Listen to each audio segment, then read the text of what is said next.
담임 목사님 네 분은 남미 그리고 북미 지금 안식년을 맞이하셔서 지금 말씀 사역과 함께 방문 중에 계십니다. 금주도 사역을 잘 마치셨고 또 내일이면 그쪽이 주일인데요. 네, 또 주일에 또 설교도 이제 사역을 하십니다. 자세한 건 또 광고 시간에 또 전해드리도록 하겠습니다. 오늘 설교는 예수 그리스도가 중보자시다라는 그 의미를 성경 말씀을 통해서 그 진리를 우리가 살펴보고 또 우리의 마음에 새겨 또 우리의 믿음에 유익을 얻는 그런 시간을 갖고자 합니다. 중보자라는 말, 이 말은 성경을 읽거나 또 설교를 들으실 때에 종종 들어보셨을 것입니다. 성경에서 이 말은 오직 예수 그리스도께만 사용이 됩니다. 신약 성경에서 이 중보자로 번역되는 헬라어는 그 메시테스라는 이 말인데 그 문자적인 그런 의미는 양측의 어떤 중간에 있는 이런 의미가 있습니다. 중보라는 우리나라 말 자체도 이 중자가 이 버금 중자고 또 이 보자는 이 지킬 보자인데 이것도 사전을 보면 양측 사이에 어떤 일이 성사되도록 주선하는 이 또는 그런 것 이렇게 정의 내려지고 있습니다. 성경에서는 이렇게 이 어떤 세속적인 이런 일반 용어들을 사용해서 성경이 다 이렇게 기록이 됐습니다. 그러나 기독교의 진리를 이런 용어로 표현할 때 이 용어들이 이제 기독교의 진리를 담는 그릇이 됐기 때문에 그 의미가 또 성경 안에서 또 기독교적으로 또 부여가 됩니다. 그러므로 우리가 제가 아까 말씀드렸던 이런 사전적인 그런 기본적인 의미로 고지고대로 이렇게 이해할 경우에는 그 성경에서 전하고자 하는 그 고유한 의미에는 가닿지 못하는 경우가 종종 있을 수가 있습니다. 오늘 우리가 살펴볼 이 중보라는 용어도 그러합니다. 예수 그리스도께서 우리의 중보자시라는 그런 의미를 오늘 성경을 통해서 좀 살펴보고자 합니다. 오늘 본문 디모데전서 2장 5절을 제가 다시 한번 읽어보면 하나님은 한 분이시요 또 하나님과 사람 사이에 중보자도 한 분이시니 곧 사람이신 그리스도 예수라라고 말씀합니다. 이 본문의 문맥은 우리가 살펴본다면 먼저 이 디모데전서인데요. 이 디모데전서는 목회 서신으로서 이제 사도 바울이 에베소에서 목회하고 있는 자신의 제자 목회자인 디모데에게 여러 몇 가지 권면의 말씀을 전하는 그런 서신입니다. 그 중에서도 오늘 본문 2장 5절은 첫 번째 권면에 속한 그 권면 중에서의 구절인데 그 첫 번째 권면의 내용은 뭐냐면 사회가 안정된 가운데서 우리 믿는 사람들 그리스도인들이 경건하게 살고 또 복음이 전파되고 또 그 가운데 문 영혼들이 구원을 받도록 받는 것이 하나님의 뜻인데 이것을 위해서 모든 사람을 위하여 기도하되 특히 이 위정자들 그 임금과 그리고 그 높은 지위에 있는 사람들을 위해서 기도하여 그들이 이 사회를 안정되게 다스리도록 이렇게 간구해라. 이런 첫 번째 권면입니다. 그 권면의 말씀 중에 오늘 저희가 읽은 오늘 읽은 2장 5절 말씀이 있습니다. 우리 디모데전서 2장에서 1절을 보면은 모든 사람을 위하여 기도하라라고 하고 또 그 밑에 있는 4절을 보면 하나님은 모든 사람이 구원을 받기 원하신다라고 했는데 여기서 보면 둘 다 모든 사람이라는 말이 들어가 있습니다. 이 모든 사람이라는 것은 이 세상 모든 개개인을 다 가리키는 것이 아니라 바로 이 세상 모든 어떤 사회적 부류를 가리키는 것입니다. 모든 계층, 모든 부류 이것을 가리킵니다. 이 당시에 사회적 부류라 한다면 종교 문화적으로 봤을 때는 이 유대인과 이방인이 구분되어 있고요. 그리고 또 지위로 봤을 때는 우리가 알지 평민과 또 위정자 이게 서로 구분되어 있습니다. 하나님의 에베소서 1장 4절에 말씀하시기를 창세전에 그리스도 안에서 하나님이 자기 백성을 이렇게 택하셨다라고 하고 그 택하신 백성을 하나님이 그리스도의 복음으로 부르시는데 그 하나님 택하신 백성은 유대인 중에만 있는 것이 아니고 이방인 중에만 있는 것이 아니고 그 유대인과 이방인 골고루 그 안에 있고 또 하나님의 백성은 평민 중에만 있는 것이 아니고 또 위정자들 중에만 있는 것이 아니고 그들 중에 다 있다는 것입니다. 그래서 하나님은 이 세상 모든 곳에서 그런 모든 인종, 남녀노소를 불문하고 그리고 빈부귀천을 불문하고 그리고 유무식을 불문하고 그리고 개인의 성향이나 어떤 자질을 불문하고 한마디로 차별 없이 창세전에 택하신 자를 이 그리스도의 복음으로 부르신다는 것입니다. 그래서 그들을 자기 자녀로 삼으십니다. 이렇게 그리스도의 복음을 통해서 부르심을 입은 그 사람들은 모든 부류의 서로 다른 다양한 사람들이지만 이들을 부르신 분은 오늘 본문 말씀처럼 우리 5절에 하나님 한 분이십니다. 로마서 3장 29절 보면 하나님은 다만 유대인의 하나님이시냐 또한 이방인의 하나님은 아니시냐 진실로 이방인의 하나님도 되시느니라 할례자도 믿음으로 말미암아 또한 무할례자도 믿음으로 말미암아 의롭다 하실 하나님은 한 분이시니라 라고 이렇게 말씀합니다. 이렇듯 오늘 본문에서 하나님은 한 분이시요 라는 이 말씀은 의미하는 바가 바로 모든 부류의 사람들이 그리스도의 복음으로 부르심을 받아서 믿게 된 그 하나님은 바로 각 부류 사람들마다 각각 서로 다르게 믿는 그 하나님이 아니라 즉 그들이 믿는 하나님이 서로 다른 하나님이 아니라 바로 그들을 부르신 하나님은 그 동일하신 한 하나님이시다라는 그런 의미입니다. 왜냐하면 다양한 사람들이 바로 그리스도의 이 복음을 듣고 이 하나님을 알게 됐는데 그 하나님은 바로 우리 주 예수 그리스도의 하나님 한 분이시기 때문에 그러합니다. 이것이 의미하는 바는 하나님이 차별 없이 모든 부류의 사람들을 그리스도의 복음으로 부르신다는 것이요. 또한 그 다양한 사람들이 그리스도의 복음으로 말미암아 믿고 알게 된 그 하나님은 바로 예수 그리스도의 하나님 한 분으로서 동일하시다라는 그런 의미입니다. 그리고 이어지는 본문을 보면 또 하나님과 사람 사이에 중보자도 한 분이시니 곧 사람이신 그리스도 예수라라고 말씀합니다. 이 말씀에 따르면 하나님과 사람 사이에 중보자가 계시다라고 말하고 그리고 그 하나님이 한 분이시듯이 그 중보자도 한 분이시고 근데 그 중보자는 바로 사람이신 그리스도 예수다라고 우리에게 말씀합니다. 하나님은 왜 하나님과 사람 사이에 중보자를 세우셨습니까? 바로 하나님은 무한하고 영이신 창조주이시고 그리고 사람은 흙으로 지음받아 하나님이 영혼을 주신 그러한 유한한 피조물이기 때문에 그러합니다. 하나님과 사람 사이에는 이런 무한한 질적인 큰 격차가 있습니다.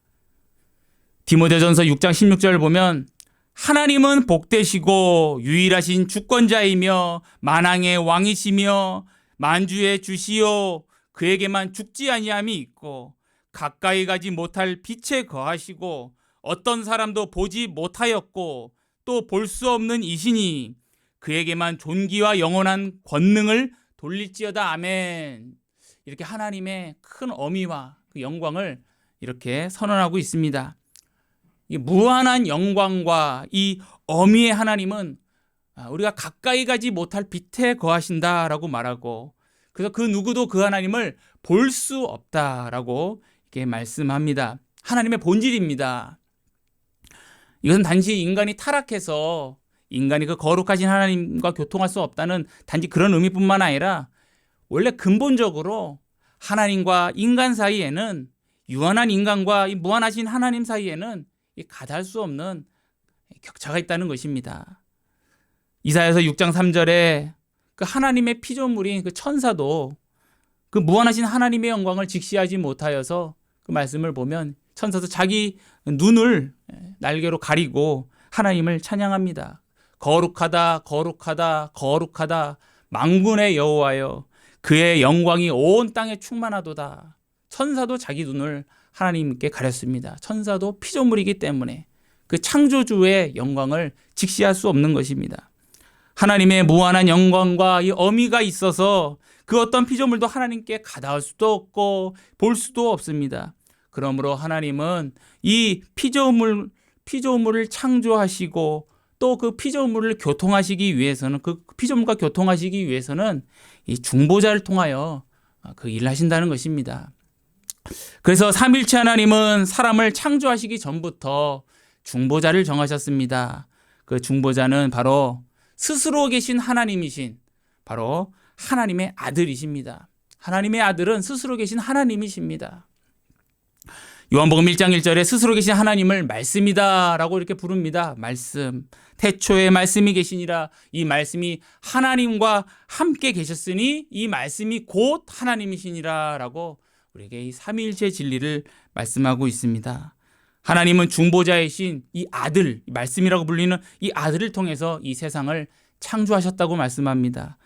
그래서 하나님은 이렇게 아들을 이 세상의 창조의 중보자로 세우셨을 뿐만 아니라 또한 그렇게 창조의 중보자로 창세전에 작정하셨을 뿐만 아니라 또한 이 아들을 이 세상의 또한 구원 중보자로도 작정을 하셨습니다. 창세전에 작정하셨습니다. 에베소서 1장 4절 보면 하나님은 창세전에 그리스도 안에서 우리를 택하셨다라고 이렇게 말씀합니다. 그리스도 안에서, 창세전에 그리스도 안에서 우리를 하나님의 자녀로 택하셨다 말씀합니다. 삼위일체 하나님이 창세전에 이 그리스도, 바로 이 하나님의 아들을 우리의 구원의 중보자로 정하셨다고 이렇게 말씀하는 것입니다. 하나님은 또한 구원 중보자로 아들을 정하시고 또한 그 구원의 방식도 정하셨는데 바로 중보자이신 그 하나님의 아들이 그 택하신 자들을 위해서 이 구원의 값, 바로 그들을 위한 모든 순종과 이 형벌의 값을 대신 갚는 바로 이 속량으로 우리를 구원하시기로 그 방식을 정하셨다라고 말씀합니다. 1장 10절 보면 그의 피로 말미암아 속량 곧 죄사함을 받는 것이다 이렇게 말씀합니다. 삼위일체 하나님이 이처럼 창세전에 하나님의 아들을 중보자로 정하시고 그리고 그 중보자를 통하여서 구원받을 백성을 또한 정하시고 그리고 그 중보자가 그 백성을 구원할 방식을 대신 갚아주는 이 속량의 방식으로 구원할 것임을 다 정하셨습니다. 하나님은 창세전에 그 작정하신 대로 유한한 피조물인 우리 이 세상을 다 창조하실 때에 중보자인 그 아들, 그 말씀을 통해서 창조하셨다고 말씀합니다. 그래서 요한복음 1장 2, 3절을 보면 그가, 그는 이제 말씀 가리킨데요. 그가 태초에 하나님과 함께 계셨고 만물이 그로 말미암아 지은 바 되었으니 지은 것이 하나도 그가 없이 된 것이 없느니라. 지은 것이 다 그가 없이 된 것이 하나도 없다고 이렇게 말씀합니다. 또한 창조주이신 하나님의 아들은 자신이 창조한 이 세상을 그분께서 보존하시고 또한 운행하신다고 말씀합니다. 히브리서 1장 2절 3절 제가 또 읽어보면 이 아들을 만유의 상속자로 세우시고 또 그로 말미암아 모든 세계를 지으셨느니라. 이는 하나님의 영광의 광채시요 그 본체의 형상이시라. 그의 능력의 말씀으로 만물을 붙드시고 라고 말씀합니다. 그 능력의 말씀으로 만물을 붙드신다. 그 아들이 만물을 붙드신다라고 했습니다. 붙드신다는 것이 바로 이 세상을 보존하고 운행하신다는 그런 의미입니다. 이처럼 하나님은 이 하나님의 아들을 우리의 중보자로 세우셔서 이 세상을 창조하시고 또 이 세상을 다스리시며 보존하시는 것을 이 중보자를 통하여 하십니다. 또 하나님은 이 자기 아들을 통하여 창조하신 이 세상을 통해서 창조자 하나님의 영광을 또한 다 우리에게 드러내십니다. 그래서 인간은 이 세상을 보면서 그 하나님의 영광을 알게 하셨습니다. 이것도 바로 그 하나님의 아들이 창조자, 중보자로 계시기에 그 창조자의 영광이 그 아들로 말미암아 피조물이 우리 인간에게 알려질 수 있게 된 것입니다. 그래서 첫사람 아담은 타락하기 이전에 바로 이 창조함 받은 이 세상 그리고 창조 피조물인 나 자신을 바라보면서 그 창조자 하나님의 어떠하심을 알고 바르게 인식하고 또 그 하나님의 말씀에 따라서 그 하나님께 순종하는 예배를 드렸었던 것입니다. 그러나 그 아담이 그 타락한 영인 그 사탄의 유혹을 받아 하나님께 불순종한 죄를 범하여 타락하게 된 후로 아담을 대표자로 둔 우리 인간도 아담과 함께 타락하여 하나님의 형상이 훼손되어서 더 이상 이 세상에서 그 창조자 하나님의 영광을 바로 인식하지 못하게 되었습니다. 알기는 알아도 그 하나님이 참 하나님 누구신지를 잘 알지 못하는 그런 어두운 자가 되었습니다. 그래서 인간은 그 죄의 값을 그 죄의 값으로 말미암아 자신의 죄의 값으로 사망에 처하게 되었습니다. 이 사망은 세 가지 측면으로 볼 수 있습니다. 첫 번째로 영적인 사망인데 이것은 하나님과의 관계가 단절된 것입니다. 하나님은 모든 복의 근원이시기에 이 영적인 관계 단절로부터 모든 것이 이제 파생이 됩니다. 그래서 인간에게는 이제 육신의 죽음이 이제 도입이 되었습니다. 영혼과 육체가 분리돼서 육체는 썩는 바로 인간에게는 수명이라는 것이 도입되고, 그리고 세 번째로는 이제 영원한 죽음, 영혼과 육체 전부가 영원한 사망에 이르는 것을 받게 될 것이 바로 죄된 인간의 이런 상태가 되었습니다.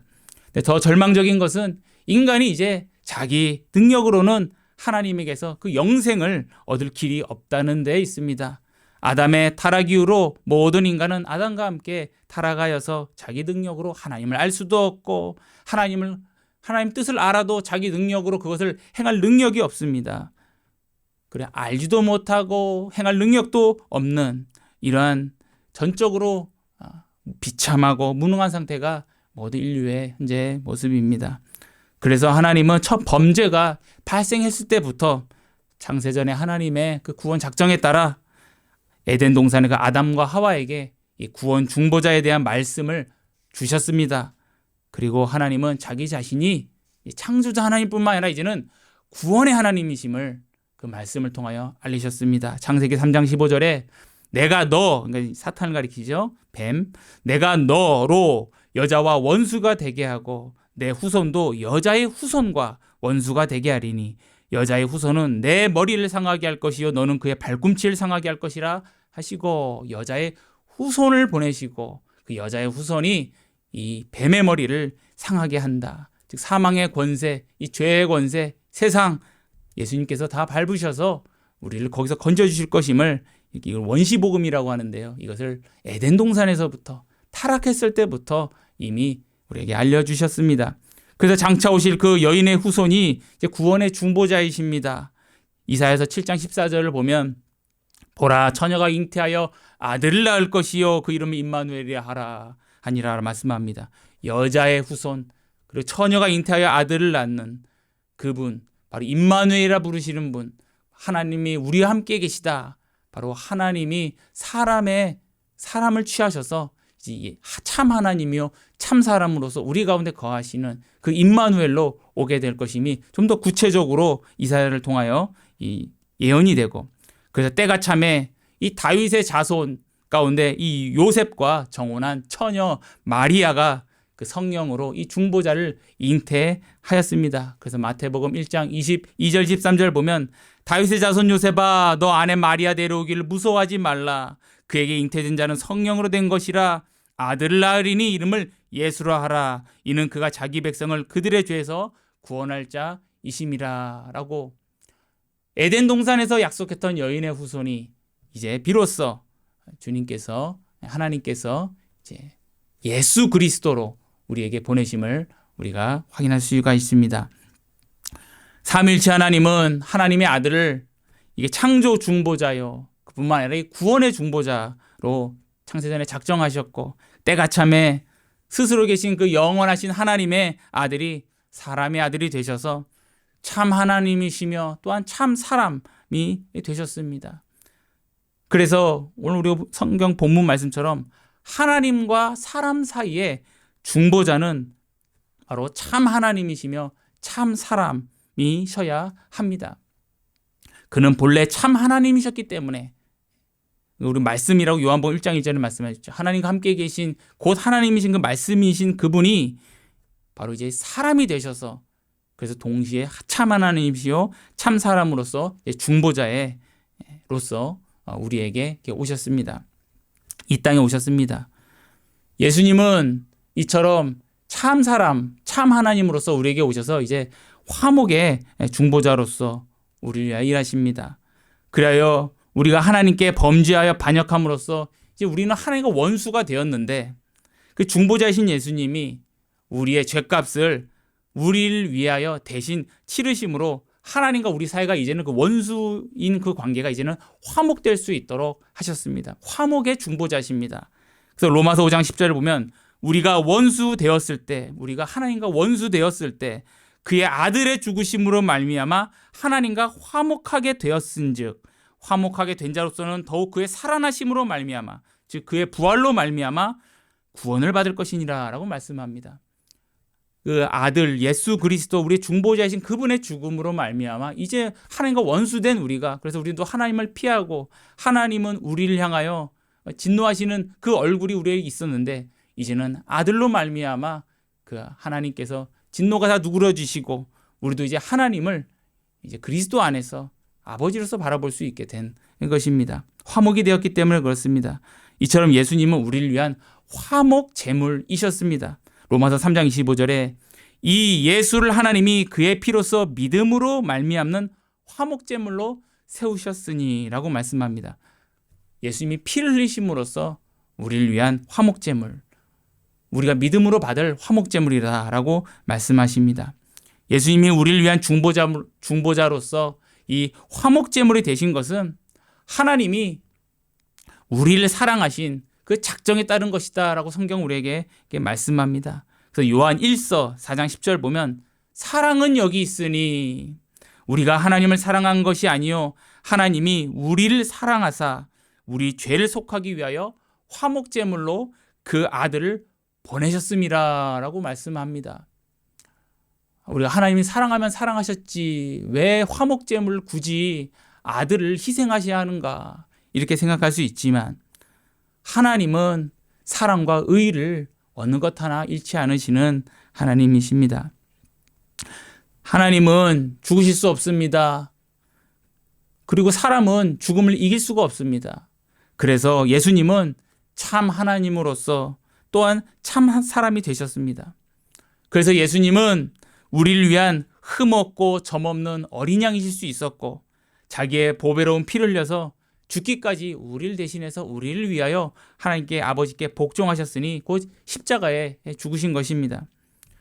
이처럼 예수님은 사람이시기에 죽으실 수 있으셨지만 또한 하나님이시기에 그 죽음을 이기셨습니다. 그래서 부활하셨습니다.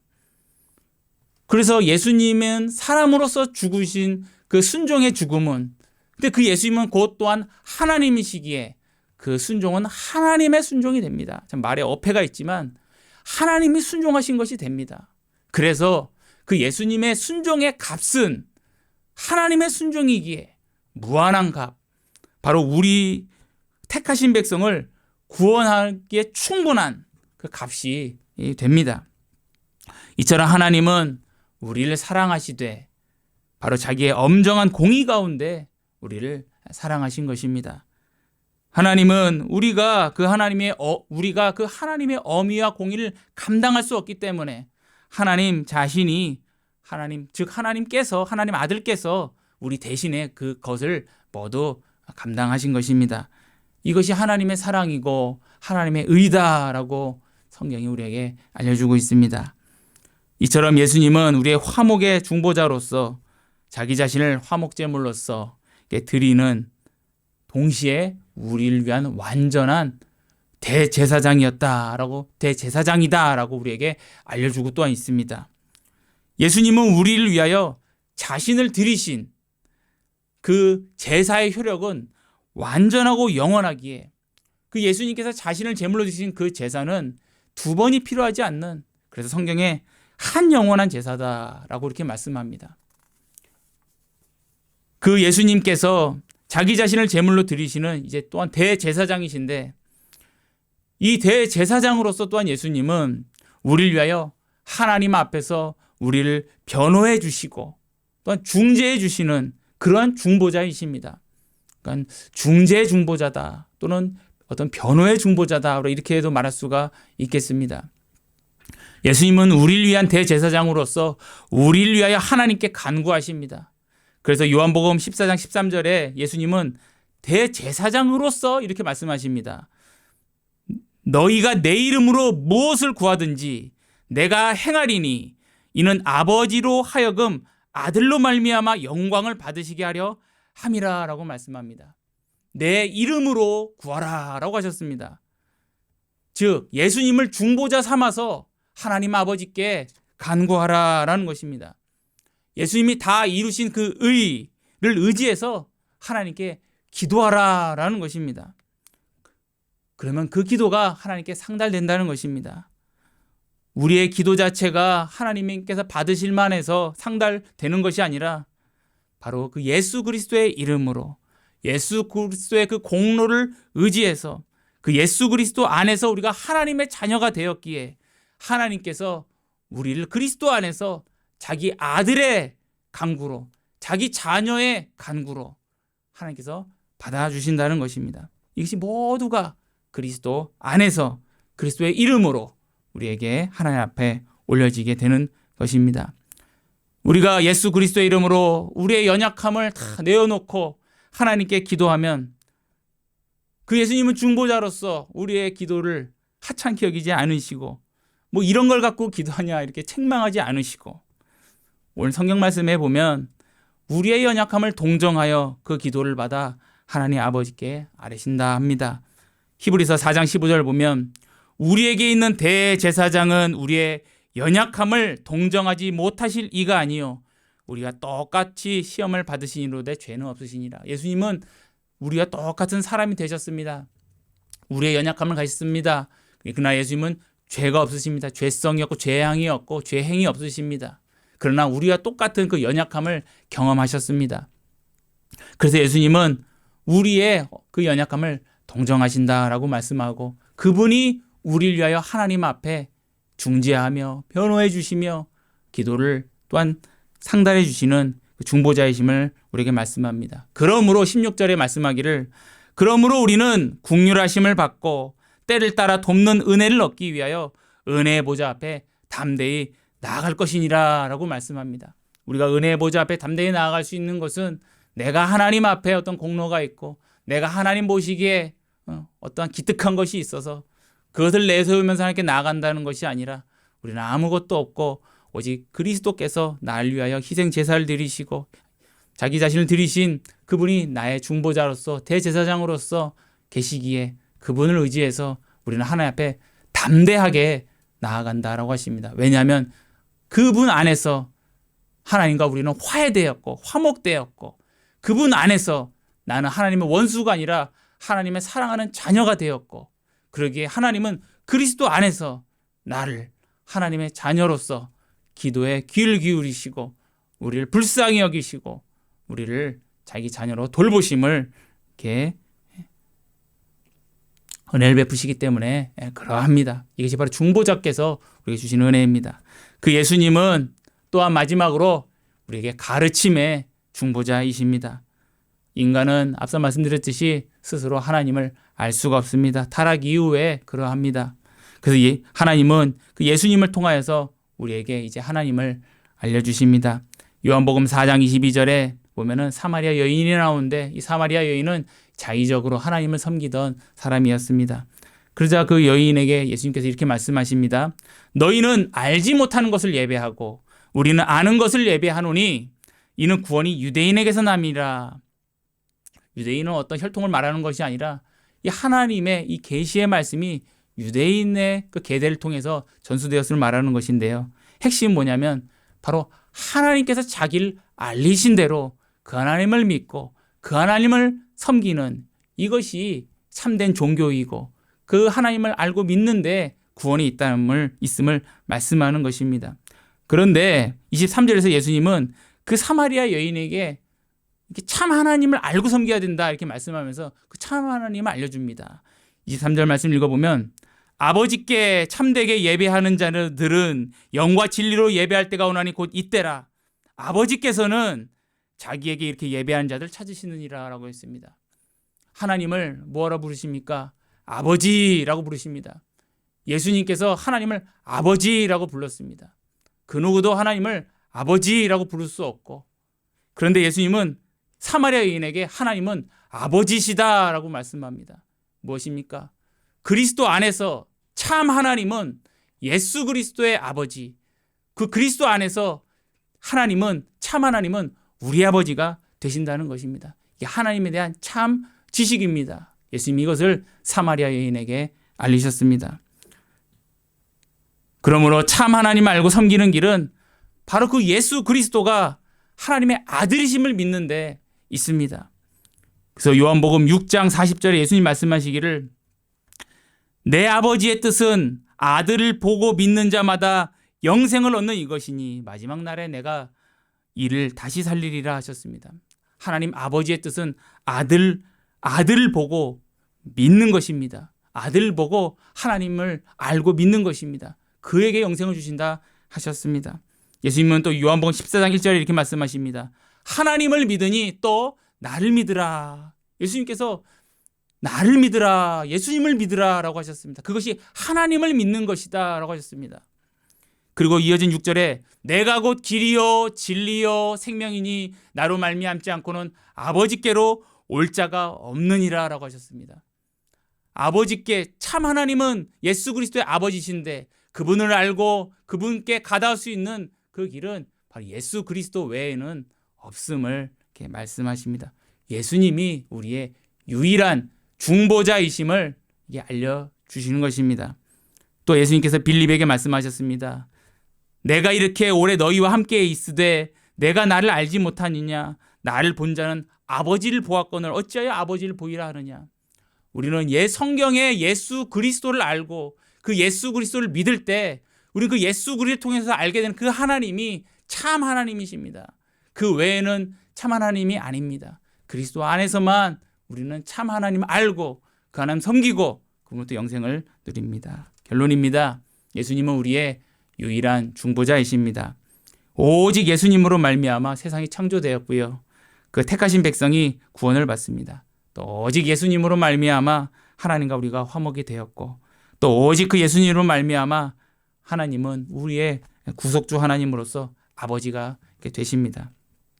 예수님으로 말미암아 우리는 또한 이 사실을 알게 되었습니다. 그래서 우리는 그 오직 예수 그리스도로 말미암아 우리 하나님 아버지께 기도를 드리고 또 그 만복의 근원이신 아버지로부터 그 예수 그리스도의 이름으로 모든 신령한 복을 우리가 내려받습니다. 하나님의 한 분이시듯이 하나님의 중보자도 바로 우리 주 예수 그리스도 한 분이십니다. 그러므로 이 예수 그리스도를 의지하여 그 하나님께 나아가 복되고 풍성한 생명 넉넉히 누리고 또 그 누림 가운데 하나님께 영광 올리는 우리 모두가 되기를 바랍니다. 기도하시겠습니다. 거룩하고 자비로우신 하나님 아버지, 하나님은 한 분이시여 또 하나님께서 우리에게 주신 중보자도 한 분이시니 우리 주 예수 그리스도인 줄 믿습니다. 그 예수 그리스도 안에서만 저희가 참 하나님을 알게 되었고 그 안에서만 하나님이 우리 아버지이심을 믿게 되었고 그 안에서만 우리가 그러므로 하나님의 자녀가 되어 하나님께 기도하며 하나님 안에서 안식을 누리며 하나님 안에서 생명을 누리고 이 시간 하나님 또한 예배하며 하나님을 즐거워하게 된 줄 믿습니다. 우리가 다른 중보자가 아니요 오직 예수 그리스도, 다른 하나님이 아니요 상상의 하나님이 아니요 우리 예수 그리스도의 하나님, 성경의 하나님만 믿으며 하나님으로부터 만복의 근원으로부터 풍성한 생명과 이 삶과 생명의 모든 것을 누려 하나님께 영광 올리는 저희들 될 수 있도록 지금 저희를 붙들어 주시고 홀로 영광 받아 주시옵소서. 살아계신 예수님의 이름으로 기도 올리옵나이다. 아멘.